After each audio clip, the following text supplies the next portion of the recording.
How to stop doubting yourself in your business and your relationships. Welcome to Mark Asks, and this week I've got an incredible guest with me. I've got Natasha Op De Hipt. Thank you so much for coming in and giving your time. Thank you for having me. So today we are talking, well, I should probably talk a little bit about you first. So Tash, less than 2 years you've been in this, and in that time you've founded Bliss Unity. You've been working with women right around the world, doing these workshops, helping them start predominantly their businesses and getting confidence basically in themselves to go off and do that and resolving this self-doubt. And even though you've worked mainly with businesses, I've found the fascinating correlation into relationships that you've discovered coaching women as well. So you've been doing all these things right around the world. Tell me, you use this term for self-doubt that you described as imposter syndrome. So tell me, when you're working with these women and you're helping them found these incredible businesses, what is imposter syndrome exactly, and how does it present in these women? And then how does that go into relationships? Yeah. So imposter syndrome is pretty much the inability to internalize your success or your achievement. So you always feel that you're not good enough, or you also have the fear that someone is exposing you as being a fraud. So whatever you achieved before in your life, you feel like it wasn't really good enough, or you felt like you just got lucky. Yeah, you used the term luck before. You said, yeah, not good enough. I don't feel... Is it almost like your self-image hasn't caught up with your achievements? Is that kind of what it is? Yeah, it's pretty much this voice in your head says, it's really related to perfectionism. So this voice in your head says always, I need to do it better. That's not enough. Next time I can do it better. So even if you've already achieved something great, you think, oh, next time I probably could have do like better or higher or faster. So you literally feel like an imposter in your job and in your success. Exactly, yeah. And that's why these women, because you work predominantly with women, is that right? With women and men, yeah. But you work with both? Yeah, I work with both, yeah. And do you find imposter syndrome is more common in women than men? It's most of the time more common in women. Most of the time it's also because women are more open to speak about it. Like what I realize, men are always like kind of protecting themselves. They're having like this little shield, and I'm not that open about it. Yeah. Yeah, I struggled with this. I can remember struggling with this right when I started, because I went, I'm just some guy that's giving advice. Like, can I really help people? And I didn't know what imposter syndrome was called at the time, but I very much remember it. And even now, I'll still have down days where I'm like, am I actually helping anyone? Like, am I doing anything useful? Or am I just like a giant fraud? And I know in those days to kind of like, okay, it's like a machine. It's like when Windows is just like jammed up. You're just like, don't even try to use Windows when it's doing this, like restart your computer tomorrow. How does this transition to relationships? Because this self-doubt stuff, this is something so many people go through. How does this then reflect in relationships? I think it's a very good understanding, especially when you're starting out. This imposter syndrome is quite big because you do something, maybe you have some knowledge and some skills around it, but not really the experience. So that's maybe like a little bit missing.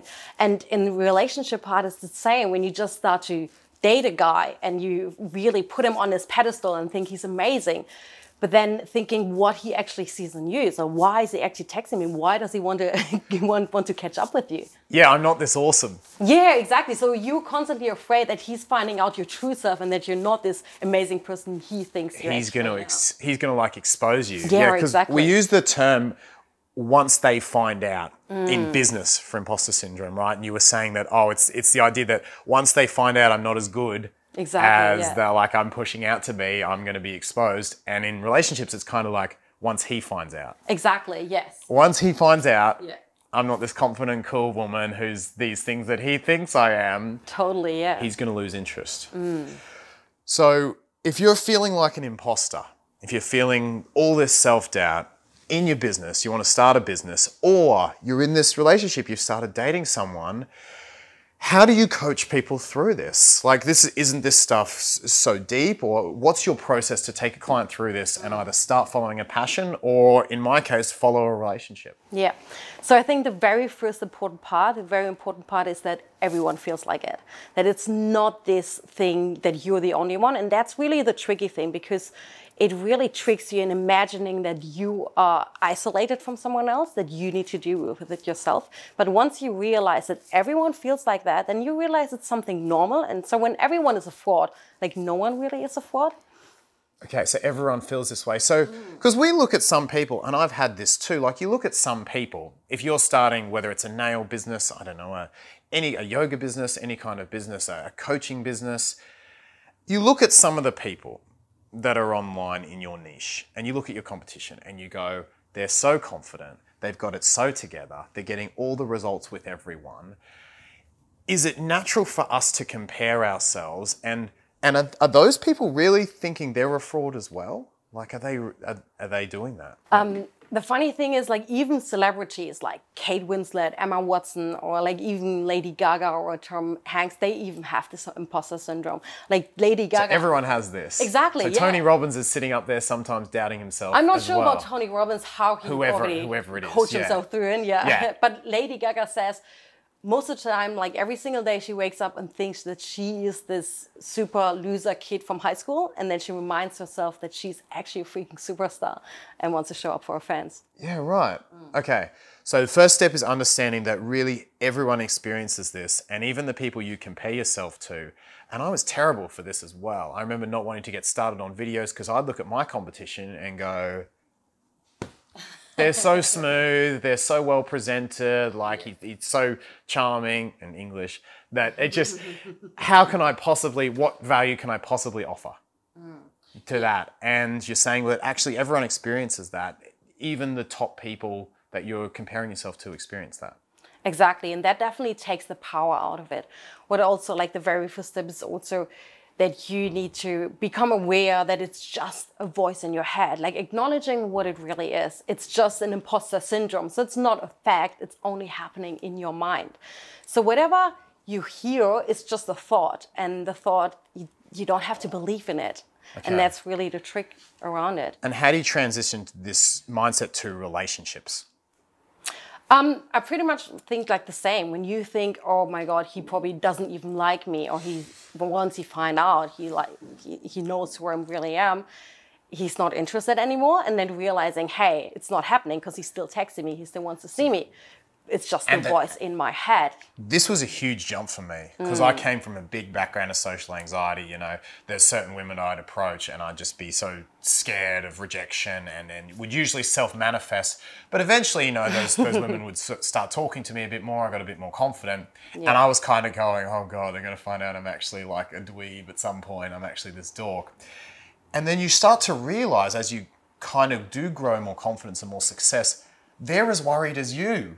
Exactly, yes. Like they're going, oh God, what does he think of me? And the number of times that, you know, I'd meet someone and whether, you know, we'd be out at a bar or something, or maybe we'd go on a date and I'd know a friend of hers. And, you know, this woman would be hardly talking to me. And I'm like, oh God, she must think I'm so needy, or she's found out who I am. And then I talk to her friend. And the friend says, she really liked you. She went quiet around you because she liked you so much. I'm like, and then it's this massive white boy. Yeah.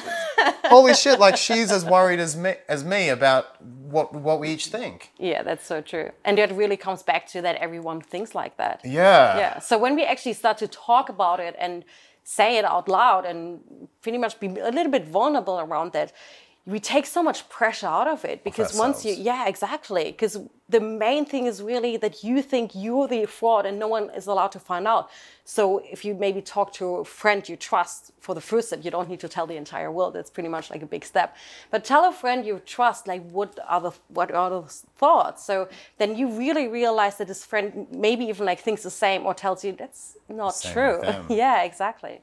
So once you're aware of it, once you're aware of the thought process, not just in yourself, but in everybody else, what's next? So the second step is, once you're aware about the voices, the thoughts in your head, it's about replacing them with confidence, with confident thoughts. So that sounds easier said than done. How do you just replace them with confident thoughts? Absolutely. So imposter syndrome and self-doubt is coming from self-doubt. And self-doubt is always this feeling that you're not good enough. Self-doubt, you said? Yeah, exactly. And when you're feeling like the voice, pretty much like the voice you can hear is, I don't know anything before you start anything out. So you can replace it into, well, maybe I don't know everything, but I'm smart enough to figure it out. Yeah. So that already brings like some sort of confidence within yourself. But a really big one is, and that what a lot of people struggling with is celebrating your own win, celebrating your success. And a good way is to just taking notes and writing down all the accomplishments, all your success, even if it's like massive one, like big ones, promotions in your job or presentations you've done, like a degree, or even small ones when you get out of bed this morning, like super early, or went to this workout. Yeah. Do you have is this something you do? Like you keep track of your own successes? Yes, exactly. And what I do with every single session with my clients, like the very first thing we do is always tell me about your wins, so that they kind of get into the habit of celebrating their wins and looking for it. Even when they say there was nothing I could celebrate, there was nothing I could done, it's like, well, you find one thing, because otherwise we're not moving forward. Yeah, great. I like that. Okay, so you get them in this mindset of basically celebrating their wins. And this was something you and I were introduced by a head coach that we both know. And I remember he said that he has a whole log of successes, like a basically success book where every client he has or every person he made happy or everything that he does when he has his doubting days. And, you know, we pay quite a bit of money to see him, and he doubts himself too. When he has these doubting days, he goes to that book and just kind of rereads it. Exactly. And it was something I started doing to help myself, was just saving even YouTube comments, you know, where someone said, hey, I'm in a great relationship because of you, or hey, and I get comments where I just go, this person says they helped you so much, you made such a difference. I'm like, really? Like, what did I was just filming some videos and like, did I really like change your life to the extent? And I'm always like, thank you so much. And making sure I accept the compliment and kind of going, oh, I actually did do that, has been a big thing for me. Exactly, yeah. So becoming aware of the thoughts, that you have them, that everyone has them. Finding your confidence. Exactly, yeah. Success logs, finding the wins. Owning your successes, that pretty much. Owning your successes, great. And then is there a third step, or what's next after this? The third step is, regardless, take imperfect actions, because what we said before, imposter syndrome or self-doubt is most of the time when you thrive to do things perfect. So instead of like trying to figure it out, everything needs to be 100% of the time, like always perfect. Just try to do like small little steps to remember yourself that done is always better than perfect, and really get this. Done is always better than perfect. Exactly, and get this momentum going. And also realizing that even the best basketball players, most of their shots, they miss. I sent you a screenshot the other day that I found when we were chatting about this interview, and it was an Instagram Brendan Bouchard quote. And it basically, what did it say? Like, it was... You're not embarrassed to follow your dreams, you're just embarrassed starting small, or someone sees you starting small. And I thought of you with that, and it's like, it's part of when you start out small with something, whether it's a relationship or whether it's a new passion, a business, right? It's like, and you were saying literally before we turned the cameras on, that some of your most nerve-wracking moments for your clients are posting about literally clicking the post button. Yes, just a simple post on Instagram on or Facebook something like that. There's massive anxiety around that. Yeah, exactly. Because they're worried about, it's not that they're worried about following their passion, it's that they're worried about seeming small and only getting 7 likes and comparing that to whoever, Tony Robbins, whoever's king in their particular niche, who gets 7 million. Totally, yeah. And it like re-highlights all the doubts they have about themselves. Totally. A funny thought is also that most of their people, especially when you're just starting out, just starting out this new thing, and all the people you probably have on your social media is your friends and your families, and they don't know you as this person. That's such a good point. And then they think, and then you post it and then you think, oh my God, they probably think, who are you to do this? And you're not even because they go, you've changed. Yeah, exactly. You've changed. What are you doing, Tash? You've changed. Like, you don't like this coaching, so you're a yogi girl, you know? And you're like, oh, maybe they're right. They didn't know me well. Fuck. Exactly. Or like even worrying about what other people think, like maybe from your high school, you haven't seen in ages or something, worrying about that. But then thinking, well, the Facebook algorithm is pretty good on that because they're probably not even showing their posts. Yeah.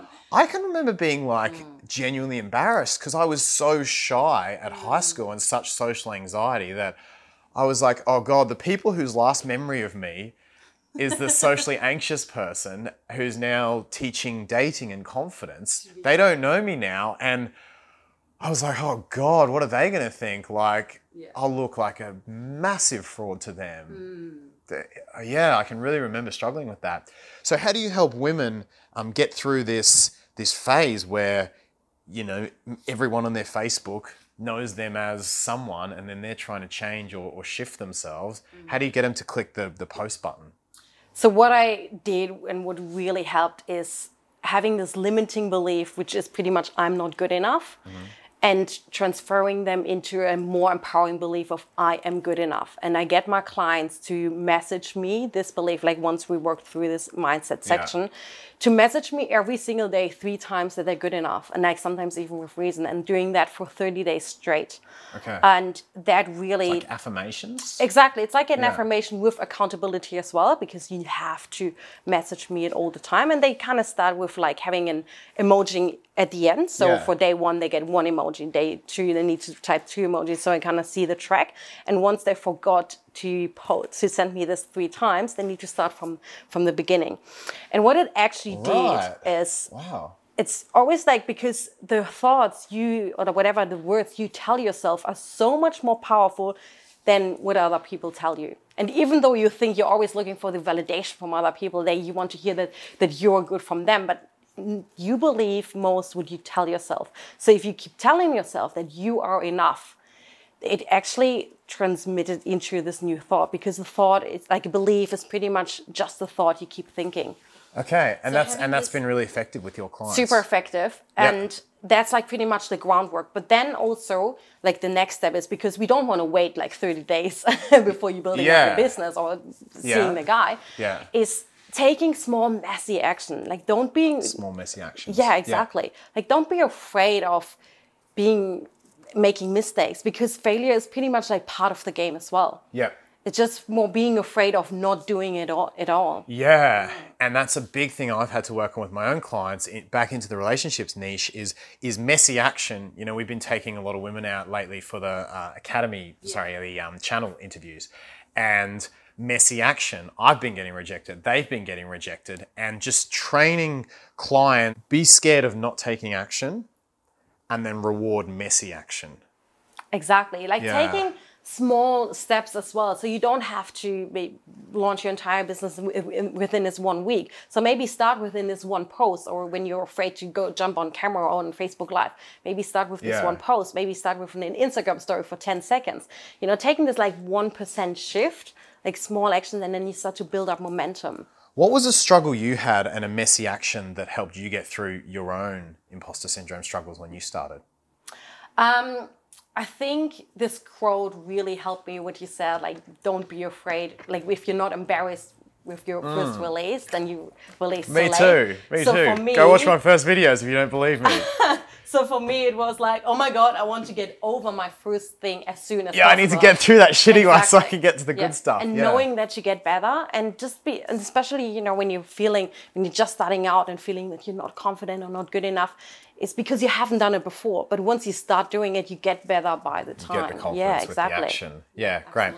So summarize those 3 again for me, Tash. We had the awareness, like acknowledging that it's just the thought. And everyone has the thought, which I thought was really powerful, because it's easy to look at the top person, whether you are in a business niche or whether you are going on a date with some guy who looks perfect, the bachelor, whatever. Totally, yes. He actually has those thoughts too. Exactly. And if you felt like this as well, just comment underneath and you tell the other person that you're not alone. Yeah, I love that. I love that. If you've ever felt this, if you've ever felt imposter syndrome, just leave some comment below. Even if it's really small, a lot of you comment anyway. If you're watching, leave that comment and just look at how many comments rack up relative to the views. Leave a comment if you've ever felt like an imposter in business or a relationship. I think we'll see something really interesting from that. Exactly. So you said 1, awareness that it's not just you. Exactly. The second one, replace it with confidence or confidence thought. Pretty much that you're telling yourself, I am enough, instead of I'm not good enough. Yep. And having that log is really important. Exactly. Because I found, and I perhaps didn't do it for long enough, I found saying, I am enough, at some point I was like, Mark, you're lying to yourself. I think, that's like a really important one, because if you just say it, it's just the words, but you still don't believe it, it's not true. You really need to see it and feel it. And once you have this success book or this log where you go back to and then see this empowering comments, or like even when you done something good, you know, then you get this amazing feeling in your chest and you feel like, wow, there must be something true with it. And owning that as well. And third step? And the third step is take messy action. Take messy, imperfect action and Exactly. reward yourself for it. I had one last question relating to relationships.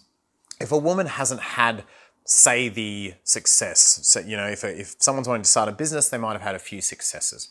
If a woman's coming in, I know this isn't specifically your niche, but I'd love to hear your take on it, and she, say, hasn't had that success with men where she's got those reference experience of her image of a 10 out of 10 guy, you know, being successful in that, how can she build that success log when practically she feels or perceives as though she hasn't had a lot of that success to log yet?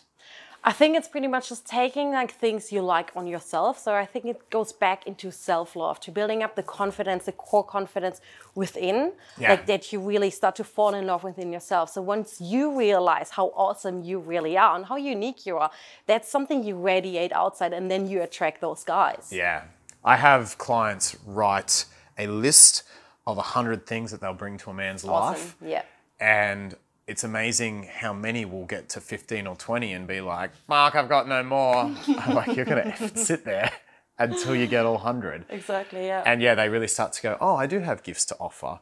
Yeah. And it just starts to shift that perspective, as well as, like you say, realizing the guy has those same doubts. Exactly, yeah. You're like, oh, that starts to bring things back into. And the cool thing is now they're aware of all these amazing things about themselves, so they show up way more confident and they know what they have to offer in a guy, you know, how much value they can bring. Yeah, and then that recreates a success, so they get real successes. Absolutely. And soon they've entered that abundant space where they're walking into a date with the bachelor, and instead of going, oh God, I feel like an imposter, they're going, do you know what, he's a good looking cat, but what can he bring to my life? Exactly. Like, are you actually going to be are you just show value like most women think you are, or are you actually going to bring to my life? Which of course makes the guy chase. And she ends up being the one that he chases because she's actually the one qualifying him because she's in such abundance. Exactly, yeah, I love that. I love that, Tash. Thank you so much for coming in. Yeah, it's thank been you an for having absolute me. pleasure. Some extremely, incredibly valuable content there. So thank you so much for sharing it. Leave your thoughts, comments, questions below. Like I say, make sure you leave your comment on imposter syndrome if you felt it as well. So I'd love to hear your experience with it. Just say, hey, yep, me in the comment space below if that's been you. Hit the big red subscribe button with the little bell as well. And Tash, if they want to find out more about you, how can they do that? On blissunity.com, like that's the... Blissunity.com, you can find more about what Tash does. She's an absolute expert, a phenom in helping entrepreneurs, women and men, more women, but men as well, in getting through self-doubt, starting their passion businesses, starting their passion projects, and empowering themselves essentially in that realm of life. Exactly, yeah. Tash, thank you so much for coming in. It's been an absolute pleasure. Appreciate you sharing your time. We'll see you next time, and we'll see you next week. Bye. Bye. It's like a dream when we both get together and feel